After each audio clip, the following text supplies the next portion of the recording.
तो मेरे प्यारे दोस्तों, आपके अपने प्यारे से यूट्यूब चैनल बैत बस्ती पे मैं स्वागत करता हूँ। मैं डी के एक बार फिर से आज जैसा कि आज पढ़ेंगे समकोण त्रिभुज के बारे में सीखेंगे। इससे संबंधित पूरे सवाल आप लोग सीखेंगे। ठीक है, आइएगा। जैसे मान लीजिएगा एक समकोण त्रिभुज किसे कहते हैं। एक ऐसा त्रिभुज जिसका एक कोण समकोण हो उसे हम लोग, यानी समकोण का मतलब 90 अंश। एक ऐसा त्रिभुज जिसका एक कोण समकोण हो उसे हम समकोण त्रिभुज कहते हैं, यानी कोण B बराबर 90 अंश है। तो इससे संबंधित आज सवाल सीखेंगे। उसके बाद परिवृत्त और अंतः केंद्र के बारे में हम लोग चलेंगे। ओके मेरे बच्चों, मेरे दोस्तों, बने रहिएगा मेरे चैनल पे। अगर जैसे मान लीजिएगा समकोण त्रिभुज का क्षेत्रफल, समकोण त्रिभुज का क्षेत्रफल आपको पता है। समकोण त्रिभुज ABC लिख लीजिएगा, क्योंकि ABC हम लोगों ने मान रखा है। ABC का अगर क्षेत्रफल की बात करें तो ABC का क्षेत्रफल होता है 1/2 आधार का मतलब BC है, इंटू ऊंचाई का मतलब AB है। सभी एग्जाम में ये सवाल पूछे जाते हैं, तो आइएगा बच्चों, बने रहिएगा। ये क्षेत्रफल हो गया। अगर समकोण त्रिभुज का परिमाप पूछेगा तो क्या करोगे। समकोण त्रिभुज ABC का परिमाप पूछता है तो आप क्या करते हो। परिमाप क्या होता है कि तीनों भुजाओं का योग, यानी AB चाहे जिसका हो, AB plus BC plus CA, ये आपका होता है। आप ध्यान दीजिएगा। आइएगा, अब देखो इसमें जैसे मान लीजिएगा एक भुजा 6 दिया, दूसरी 8 दिया है, तो आप तीसरी भुजा प्राप्त करोगे।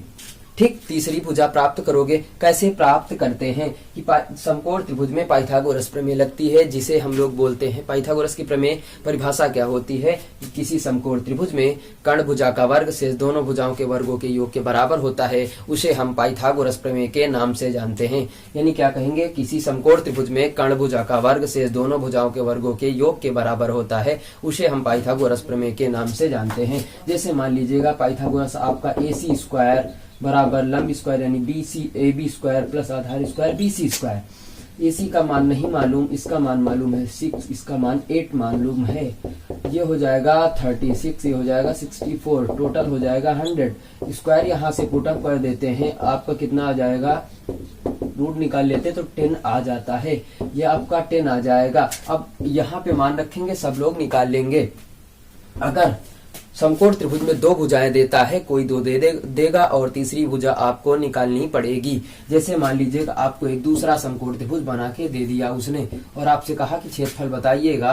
भुजाएं आपको दे रखा है। ये भुजा 5 दे दिया, ये भुजा 3 दे दिया, ये आपको भुजा नहीं दिया है, और आपसे कहा कि समकोण त्रिभुज का क्षेत्रफल हमको बताना है। तो आप सबसे पहले यही वाली प्रमेय को लागू करके ये वाली भुजा प्राप्त करेंगे। उसके बाद समकोण त्रिभुज का क्षेत्रफल लगाएंगे कि आधा 1/2 आधार इंटू ऊंचाई यही होता है। तो सबसे पहले ये वाली भुजा मान प्राप्त करेंगे, यानी 5 का स्क्वायर 25 यहाँ रखेंगे। उसके बाद 3 का स्क्वायर 9, घटा देंगे 16, यानी कितना मिल जाएगा, 4 मिल जाएगा आपको। उसके बाद 4, अब समकोण त्रिभुज का अगर एरिया आप निकालते हैं, समकोण त्रिभुज एरिया आप त्रिभुज ABC का निकालते हैं तो 1/2 आधार का मान होता है 4, ऊंचाई का मान होता है 3। ये काट देंगे, 2 1 जा 2, 2 2 जा 4, यानी 2 3 जा 6।